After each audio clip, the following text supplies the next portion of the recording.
자, 안녕하세요. 수업 시작하겠습니다. 34페이지 좀 펴주세요.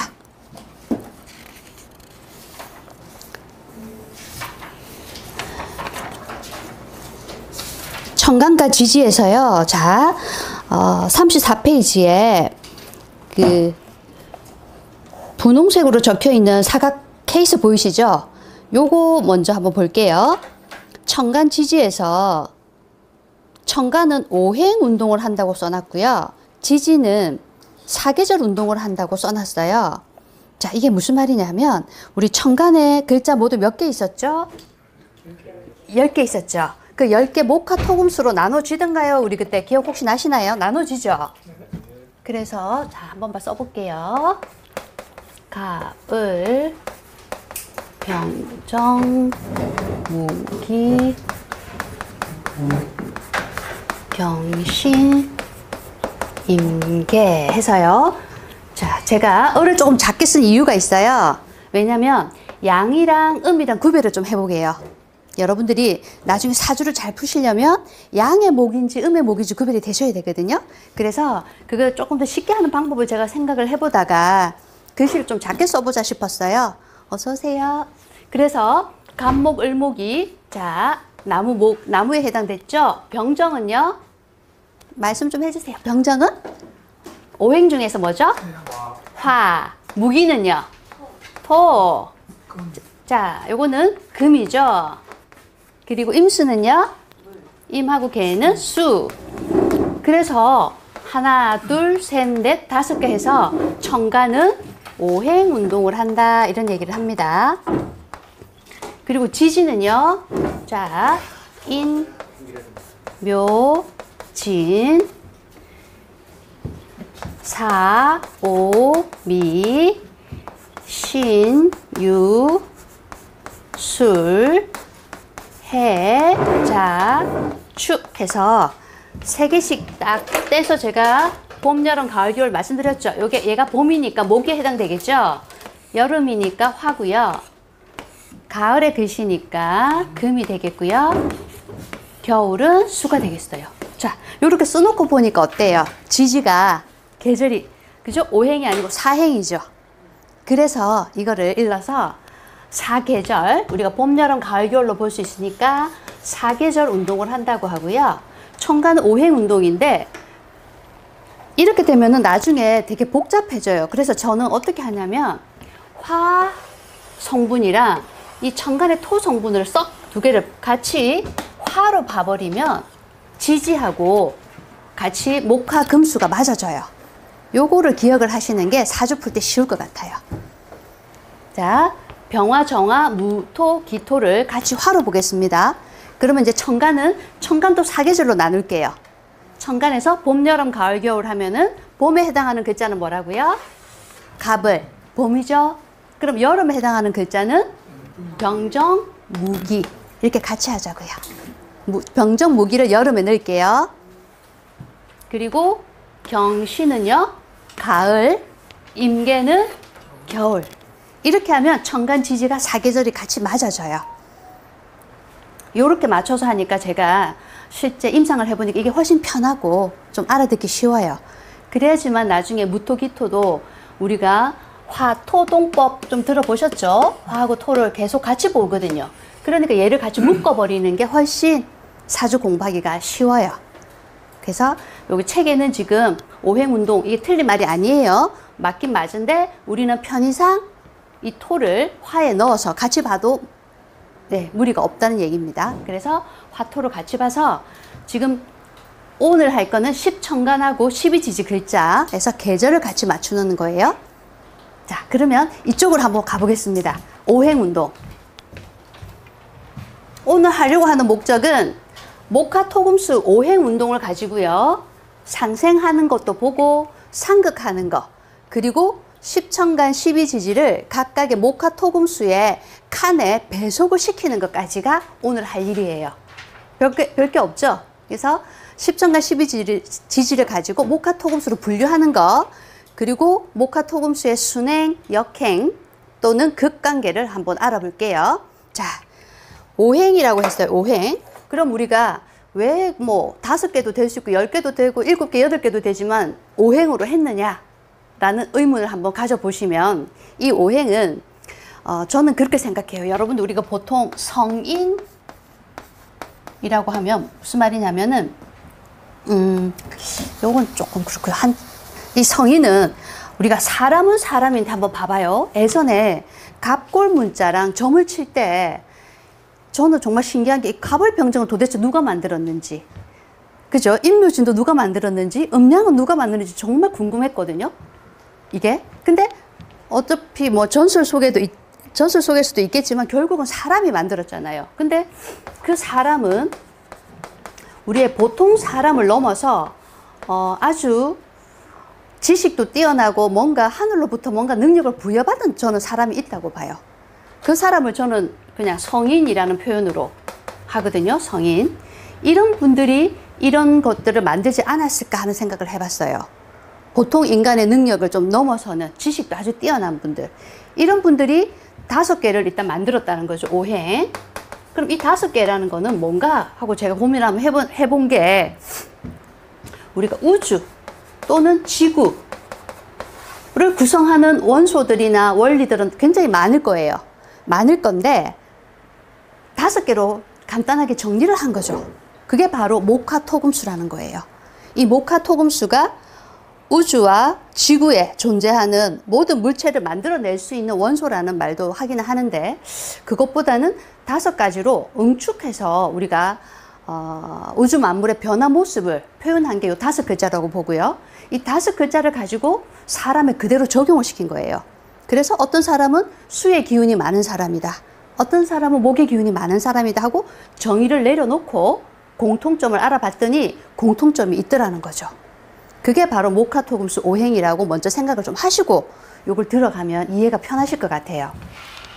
그러면 이 목화토금수가 우주와 지구를 구성하는 원소 5개로 그냥 쉽게 볼게요. 그때 그럼 이 5개가 각자 아무 연관성이 없이 각자 그냥 하나씩만 있으면 이 지구는 돌아가지도 않을 거고 사계절도 변화가 아마 없을 거예요. 그렇다면 이 5개가 서로 상호작용을 함으로써 우주가 움직이고 지구도 움직이고 계절도 변한다고 하거든요. 그래서 이 5가지의 구성 요소가 지구와 우주와 우리 사람을 이루는 기본 요소다. 이렇게 기억을 해 주시고 이 5개는 그럼 어떤 성질로 움직이냐 하는 것도 성인이 밝혀낸 거예요. 밝혀내 보니까 목생화, 화생토, 토생금, 금생수, 수생목으로 움직이더라 하는 원리를 알아낸 거죠. 우리는 이거를 이용해서 우리의 실생활에 이제 적용만 하면 되는 거예요. 그래서 목화토금수는 상생이 이렇게 목에서부터 돌아간다는 거 저번 시간에 우리 잠깐 했어요. 그리고 이제 상생은 뭐 책을 5번만 봐도 아실 거예요. 두 번째 어려운 게 상극이잖아요. 극. 근데 이때 우리가 생과 극의 의미를 한번 정의를 내려볼게요. 그러면 생은 뭐고 극은 뭐냐 할 때 있죠. 생은 쉽게 우리가 좀 도와준다. 무엇을 주는 행위를 생이라고 하면 이 극은 조금 어떻게 보면 약간 빼앗는 의미가 있어요. 요렇게 2개를 구별하면 조금 이해가 쉽더라고요. 준다, 빼앗는다. 예를 들어서 목생화라고 했을 때 나무는 불이 타오르게 하는 불쏘시개 역할을 하죠. 그러니까 목은 화한테 뭐죠? 나무를 준 거예요, 뭔가. 그죠? 준 거. 그러면 화는 또 토한테 화는 그 나무를 불을 태워서 그죠?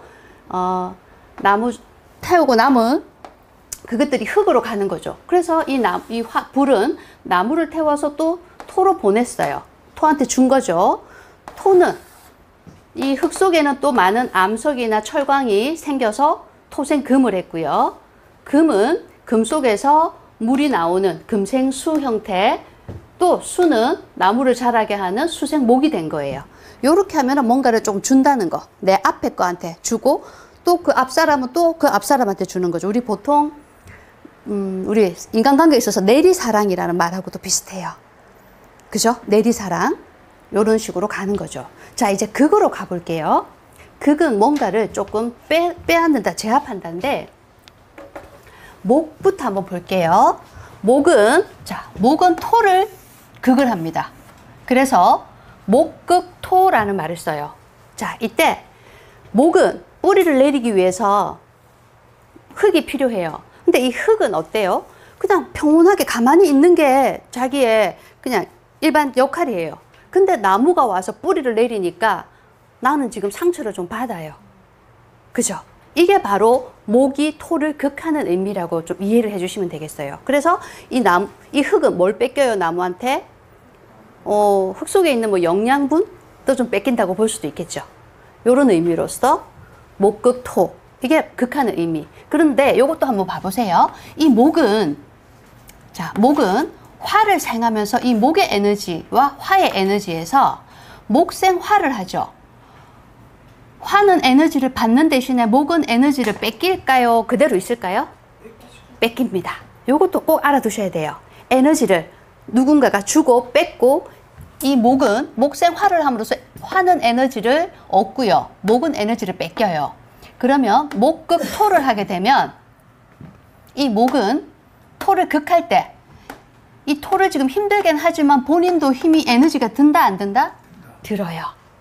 그래서 극할 때도 내 에너지가 나가고요. 생할 때도 목 기준에서 에너지가 나가요. 자, 그러면 둘 중에서 어디가 더 에너지가 많이 나갈까요? 극할 때가 더 많이 나가요.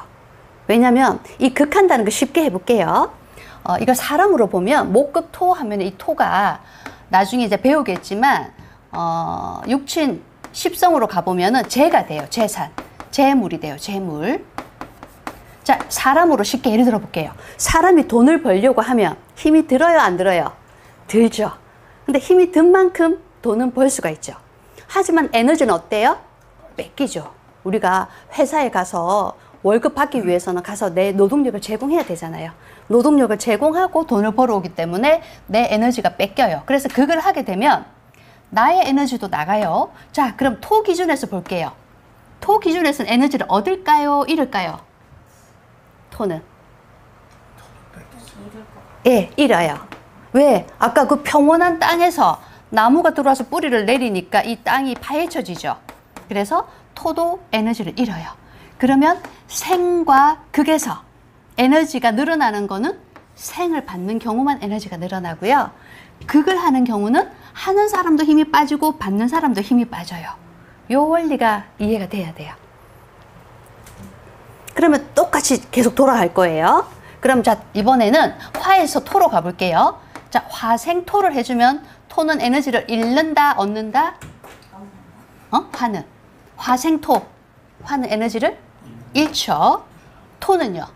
얻죠. 얻죠. 자, 그럼 여기서 이제 이번엔 이럴까요? 화에서 극하는 거는 뭐냐 하면은 화극금이 돼요. 자, 이거는 요 원리로 갈게요. 화극금은, 화는 불이죠. 이 금은 쇠로 볼까요? 우리 용광로를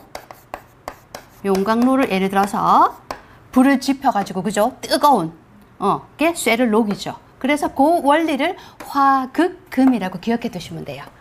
이때 화의 에너지는 뺏긴다 안 뺏긴다? 뺏기죠. 그래서 이때는 극을 하는 건 둘 다 에너지가 소진된다. 생을 하게 되면 받는 녀석만 에너지가 올라가고 딴 거는 내려간다. 자, 그럼 이제 금 가볼까요? 자, 금은 금생수 하니까 수는 에너지 얻어요. 금은 뺏기죠. 그리고 또 금극 목을 하죠. 자, 요거는 쉽게 비유를 도끼로 나무를 그죠? 네, 도끼로 나무를 패는 형국이죠. 이때 나무를 패는 만큼 장작은 생기잖아요. 그래서 내가 일을 해서 장작은 생겼으니까 노력한 만큼 결실은 있어요. 그래서 약간 빼앗는다는 뜻으로 약간 제가 써놓은 거예요.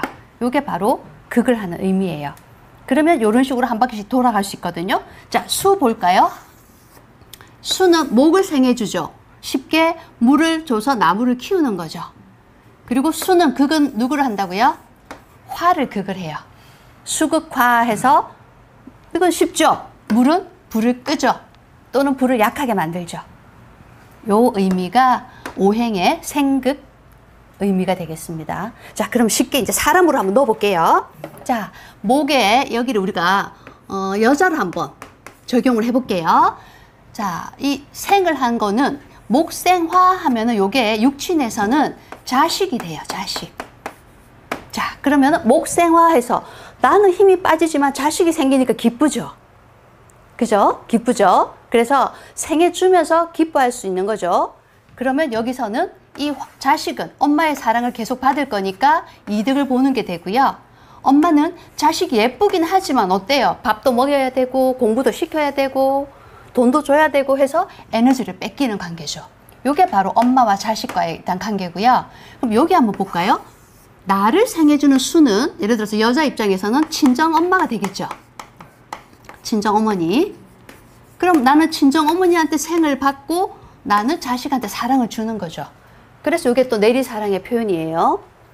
자, 근데 그러면 이거 좀 이상하지 않으세요? 그럼 친정엄마, 즉 외할머니가 자식을 극하는 관계가 되죠. 자, 이 경우 할머니가 이 손주가 미워서 하는 건 아니겠죠. 우리 왜 그런 얘기 하잖아요. 손주가 엄마 말을 잘 들으면 예쁘고, 그죠? 엄마 애먹이고, 응? 공부도 안 하고 엄마 애먹이면 미워지죠. 그래서 할머니들이 이 손주한테 엄마 말 잘 들어라 용돈 주면서 어떻게 해요? 엄마 말 잘 들어라 하고 용돈 주잖아요. 그게 바로 극하는 거예요. 극해서 얘를 극해서 그죠? 목이 좀 힘이 덜 들게끔 힘이 좀 덜 뺏기게끔 얘를 극을 해주는 거죠. 요런 관계로 좀 보시면 이해가 조금 되실 거는 같은데. 그래서 이 오행의 상생삼각을 할 건데, 자, 이거를 이제 책으로 보면서 지금 제가 큰 타이틀만 했고요. 책을 보면서 한번 이해를 하도록 해볼게요. 자, 요거에서 먼저 35페이지 요건 한번 찍고 넘어갈게요. 35페이지입니다. 35페이지. 자, 아까 제가 목화토금수에서 천간을 이렇게 나눠드렸어요. 그럼 여기서 이렇게 체크를 할게요. 자, 오행에서 갑을은 목이죠. 그러면 병정하고 무기를 묶어가지고 오행 중에서 뭐로 볼까요? 화로 보면 돼요. 화. 그리고 금하고 수는 가을, 겨울이 되겠고요. 그리고 계절에서 보면은 자, 봄에 해당하는 계절은 여기서 봄은 인묘진이라고 했는데 이제는 토는 조금 놔두고요. 두 글자씩만 해볼게요. 여기 꼭 기억하세요. 자, 봄 하면은 인묘, 여름은요 사오 이렇게 하셔야 돼. 가을은 신유, 겨울은 해자. 자, 요거 무조건 이제 기억을 할 겁니다. 한 번만 더 할게요. 12지지에서 목은요 인묘, 화는 사오, 금은 신유, 수는 해자. 자, 여기서 또 양음 들어갑니다. 그러면 인묘에서 양은요 인이 플러스고 묘가 마이너스예요. 요거 꼭 외우셔야 돼요. 사는요 플러스 마이너스 플러스 마이너스 플러스 마이너스. 그래서 음양의 관계를 꼭 기억하셔야 돼요. 인하고 묘는 목에 해당하지만 목은 양, 묘는 사오, 신유, 해자. 요렇게 해서 목화토금수 중에서 오행으로 집어넣으실 수 있으셔야 돼요. 그리고 계절로는 사계절로도 묶을 수 있어야 되고. 자, 그게 바로 35페이지에 나와 있는 사각 박스예요.